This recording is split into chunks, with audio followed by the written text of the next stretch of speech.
Hello అండి, అందరికీ నమస్తే. Welcome to my channel Venkatalakshmi పల్నాటి రుచులు. ఈ రోజు ఏంటంటే మాల్పూరి అనమాట. సింపుల్ ప్రాసెస్ లో కొంచెం మాల్పూరి పోసి చూపిస్తాను. కార్ఖానంలో అంటే కొంచెం అంటే మరీ కొంచెం కాదు, ఒక 30 లోపల మాల్పూరి ఎలా పోసుకోవాలి, దాని కొలతలు ఎలా, ప్రాసెస్ ఎలా అనేది పర్ఫెక్ట్ గా చూపిస్తాను. ప్లీజ్ మీరందరూ మన వీడియో లైక్ చేయండి, షేర్ చేయండి, సబ్స్క్రైబ్ చేసుకోండి. ఎక్కడి నుంచి చూస్తారో కామెంట్ చేయండి. ఇదిగోండి, ఫస్ట్ అయితే కళాయి పెట్టేశాను. ఇదిగోండి, ఫస్ట్ కళాయి పెట్టాను. కింద పొయ్యి నీళ్ళు అయితే పోసి వేసుకున్నాను. నీళ్ళు పోసి 1 కేజీ పంచదార వేస్తున్నాను. 1 కిలో పంచదార వేసుకున్నానండి. ఓకేనండి, పంచదార కేజీ వేసుకున్నాక ఒక 2 యాలకులు దంచేసుకోవాలి. ఇప్పుడు పంచదార అయితే మనకి పొంగు రావాలన్నమాట. ఇది చూపిస్తాను పాకం ఎలా రావాలనేది కూడా. పాకం అయితే పొంగు వచ్చింది మనకి.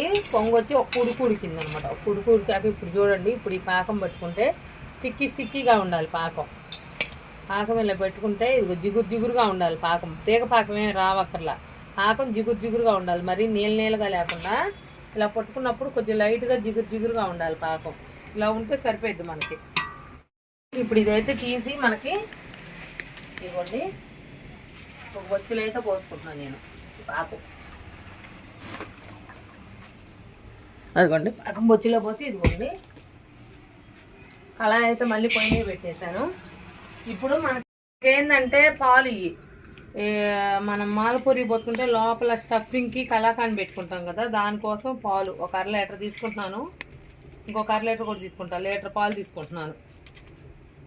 అయితే ఇంకొక 1/2 లీటర్ కూడా పోసేసాను. లీటర్ పాలలోకి ఇప్పుడు మనం ఒక 150 గ్రాములు సుమారు పంచదార తీసుకోవాలి. ఇవి దగ్గర పడే వరకు కలాకాండ్ అంత అయ్యేంత వరకు కొట్టుకోవాలి. ఇప్పుడు పంచదార కూడా వేస్తున్నాను చూడండి ఒకేసారి. నేను ఒక లీటర్కి ఒక 150 గ్రాములు సుమారు, నాకు తెలుసు కాబట్టి చేయి కొలత వేసేసుకుంటున్నాను నేను. ఇప్పుడు ఇదైతే దగ్గర పడాలన్నమాట, కోవా అయిపోవాలి అండి. పాలైతే ఇట్లా ఉడుకుతూ ఉంటాయి, మనం కలుపుకుంటూ ఉండాలి. అడుగంటుకి కలపకుండా ఉంటే ఇట్లా కలుపుకుంటూ ఉండాలి. వాటంతటా అవే సహజంగా ఎరగాలి. దీంట్లో నిమ్మకాయ అట్లాంటివి ఏం పిండుకోకూడదు అనమాట. వాటంతటా అవే సహజంగా చిక్కబడి దగ్గర పడి కోవా అవ్వాలన్నమాట. లీటర్ పాలకి కొంచెం కూడా రాలేదు కోవా, మనకి చాలా తక్కువ వచ్చింది అనమాట కోవా. ఇప్పుడు ఇది మనకు సరిపోద్ది అనమాట. ఈ లూజు మనకై కొంచెం ఆరిపోద్ది. ఇది అయితే దించేసాను. ఇది చల్లారేసరికి కొద్దిగా ఆరిపోద్ది.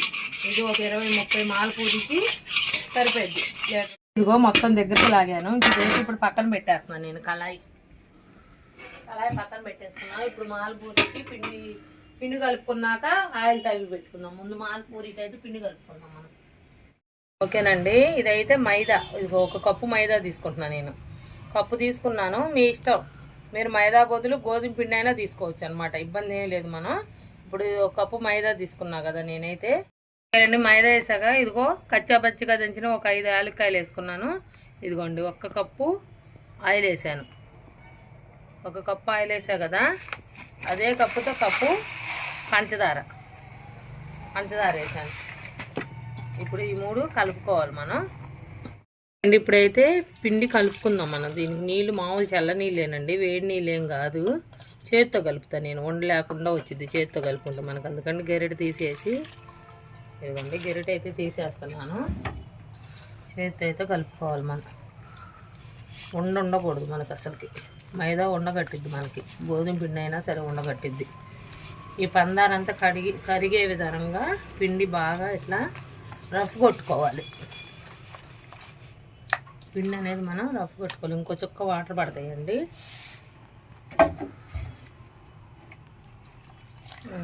కొంచెం నీళ్ళు పోసాగా ఇంక ఇప్పుడు ఇది బాగా రఫ్ కొట్టుకోవాలి. ఒక 5 నిమిషాల పాటు ఇట్లా రఫ్ కొట్టుకోవాలి. ఇట్లా కలుపుకుంటూ ఉండాలి, ఇట్లా కొట్టుకోవాలి. ఒక 5 నిమిషాలు పట్టింది ఇది కలపటానికి. పంచదార అంతా కరిగే విధంగా రఫ్ కొట్టుకోవాలి మనం.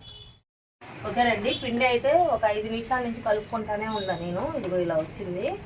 ఇంక ఇప్పుడు ఇది పిండి ఒక 5 నిమిషాలు నానాలి. ఈ లోపల మనకేందంటే ఆయిల్ కాకొచ్చింది. ఆయిల్ పెట్టుకుందాం ఈ లోపల. ఇదిగోండి తవ్వా పెట్టుకోవాలి. మాల్పూరికి ఏంటంటే గొంతు ఎక్కువ ఉండకూడదు. గొంతు ఎక్కువ ఉంటే మాల్పూరి రావు మనకి. అందుకని తవ్వా పెట్టి ఆయిల్ పోసేస్తున్నాను.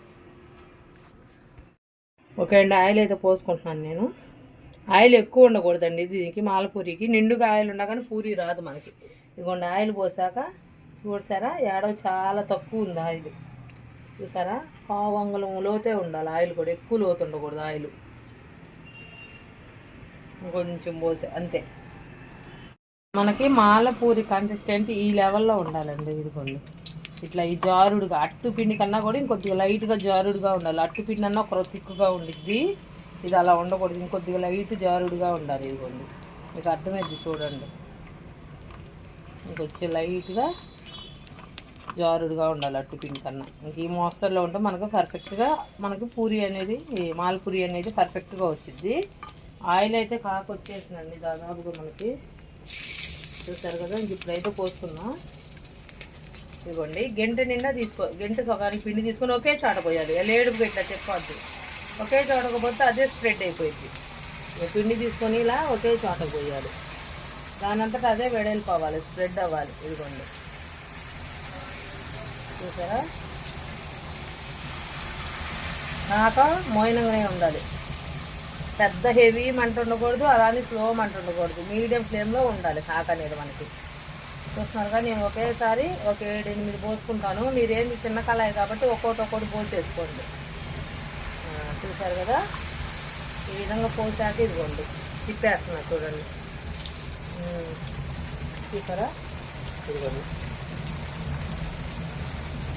తిప్పేసుకోవాలి మనం, కానీ కన్నట్టు తిప్పేసుకుంటూ ఉండాలి 1-2 సార్లు అండి. మొత్తం తిప్పేసుకోవాలి కానీ కన్నట్టు చూసి 1-2 వైపు 1-2 సార్లు అయితే 1-2 సార్లు తిప్పుకోవాలి. ఈ కలర్ రావాలి మనకు, మొత్తం గోల్డెన్ బ్రౌన్ కలర్ వస్తే మనకి చాలా బాగుంటుంది అనమాట టేస్ట్ అనేది. తెల్లగా ఉంటే టేస్ట్ అంత బాగుండదు మనకి, కలర్ మంచిగా వస్తే మనకు టేస్ట్ అద్దరిపోయింది అనమాట మాల్పూరి టేస్ట్ అనేది. ఇది 1-2 సార్లు తిప్పేసుకుంటా కాలినట్టు తీసి, ఇదిగోండి పాకం కూడా తీసుకుంటున్నాను నేను. పాకం కూడా చేతమ్మట పెట్టుకుంటున్నాను, పిండి కూడా పెట్టుకుంటున్నాను. ఇదిగోండి ఇప్పుడు ఇది కాలింది మంచిగా, ఇది పాకంలో వేయగానే ఇట్లా ముంచుకోవాలి.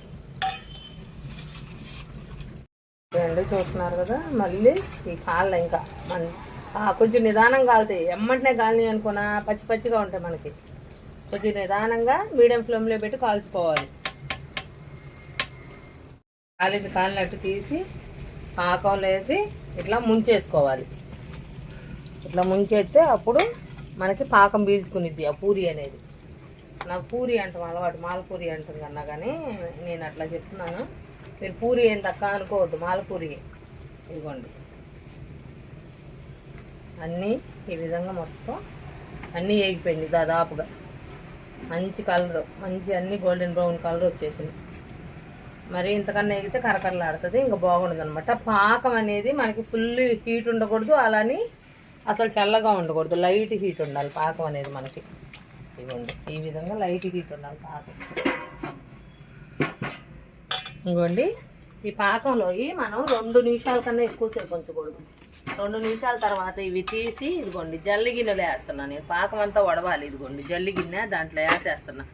ఈ పాకం మొత్తం మనకి వడవాలి, జల్లి గిన్నెలు వేస్తే పాకం మొత్తం ఉడిచిద్ది. మళ్ళీ మనం దీంట్లో కోవా పెట్టుకోవాలి కదా, దానికోసం అనమాట. ఇదిగోండి పాకం మొత్తం జల్లి గిన్నెలు వేసేస్తున్నాను. రెండో వరుస అయితే పోస్తున్నాను. మళ్ళీ కాకు వచ్చేసింది మనకి, వెంటనే పోసుకోకూడదు, కొద్దిగా ఆగాలన్నమాట. కాకు వచ్చేదాకా వెయిట్ చేయాలి మనం. కాకు వచ్చాక మళ్ళీ అదే విధంగా మళ్ళీ పోసుకోవాలి. నాకు 7-8 పడితే టిప్పుకి 7-8 నేను పోసుకుంటున్నాను, మీరు ఒక్కొక్కటే పోసుకోండి. సేమ్ అదే రిపీట్ మళ్ళీ అదే విధంగా పోసుకొని 7-8 2 వైపులా మీడియం మంట మీద పెట్టి కాల్చుకోవాలి. అండి ఇవన్నీ తిరగేసుకుంటున్నాను. రెండో వరుస చూస్తున్నాను కదా అన్నట్టు మళ్ళీ తీసేసుకోవాలి. అన్నీ ఇదే విధంగా అండి, మొత్తం ఇంకా మాల్పూరి మొత్తం ఇదే విధంగా తీసేసుకొని మొత్తం పాకంలో ముంచుకొని పక్కన పెట్టుకోవాలి. కోవా పెట్టేటప్పుడు చూపిస్తాను మీకు నేను, ఓకేనా. వేసుకొని పాకంలో మొత్తం మునిగే విధంగా చేసుకోవాలి. ఇదిగోండి పూరి అయితే అయిపోయింది, పోయటం తీసేసా పూర్తిగా. ఇదిగోండి పాకం పక్కన పెట్టేస్తున్నాను, ఇది ఒక్కడో మిగిలింది ఏమవ్వదు. ఇప్పుడు పాకంలోంచి ముంచి పక్కన పెట్టుకున్నాం కదా ఈ పూరీలన్నీ. ఇదిగోండి ఒక్కో పూరి ఇలా తీసుకొని, ఇదిగో కలాకాని మనం కొట్టి పెట్టుకున్న కలాకాని కొంచెం తీసుకొని దీనికంతా స్ప్రెడ్ చేసుకోవాలి. మన ఇష్టం, మనం ఎక్కువ కావాలంటే ఎక్కువ పెట్టుకోవచ్చు, తక్కువ కావాలంటే తక్కువ పెట్టుకోవచ్చు. మనం పెట్టుకునే దాన్ని బట్టి, మనం తినే దాన్ని బట్టి పెట్టుకోవచ్చు. ఈ అమ్ముకోవటానికి కాబట్టి కొంచెం తక్కువే పెడతారనమాట. ఇట్లా పెట్టాక ఇదిగోండి ఇలా మడుస్తారనమాట దీన్ని. చూసారా, ఈ విధంగా ఇలాగా మడుచుకోవాలి. పూరి అనేది మెత్తగా ఉండిద్దిగా, ఓరకన మడిచిద్ది, మనకేం ఎరగదు. ఇదిగోండి ఇట్లా ఒక ప్లేట్లో ఇదిగో ఈ విధంగా పెట్టుకోవాలి. మళ్ళీ సేమ్ ఇంకో పూరి తీసుకోవాలి. ఇదిగోండి మళ్ళీ కలాకాండ్ తీసుకోవాలి. దీనికి సేమ్ ఇదే విధంగా మొత్తం కలాకాండ్ స్ప్రెడ్ చేసుకోవాలి. మళ్ళీ ఇదిగో మడత తీసుకోవాలి నీట్గా. ఇదిగోండి ఒక కవర్లో పెట్టుకున్నా మనకు బాగుండిద్ది అనమాట, ఇబ్బంది ఏం లేదు. కవర్లో పెట్టుకుంటే ఇంకా నీట్గా ఉండిద్ది. కవర్లు లేవు, ఇలానే అమ్ముతారు మా సేటు గారు వాళ్ళు, అందుకని నేను ఇలానే పెడుతున్నాను. ఇదిగోండి ఇది మళ్ళీ సేమ్ రిపీట్. మళ్ళీ కోవా తీసుకోవటం, పూరికి అనటం అనేసి మళ్ళీ మడతేయటం. ఇదిగోండి మడతేసి మళ్ళీ సేమ్ ఇదే విధంగా అన్ని పూరీలకి ఇదే విధంగా పెట్టుకోవాలండి. మొత్తం పెట్టాక చూపిస్తా, ఎందుకంటే అన్నీ పెట్టినా ఇంక సేమ్ ఇంతే అనమాట. మొత్తం పెట్టాక నేను చూపిస్తాను, ఓకేనా? ఓకే అండి, చూస్తున్నారు కదా మాల్పూరి అన్నిటికైతే నేనైతే కోవా అయితే పెట్టేశాను. చూసారా ఎంత బాగా వచ్చినాయి పూరి, చాలా బాగా వచ్చినాయండి పూరి అయితే. ఎంత బాగుంటే అంత బాగా టేస్ట్ అయితే అద్దరిపోయింది. నేనైతే ఒకటి తిని కూడా చూపిస్తాను మీకు.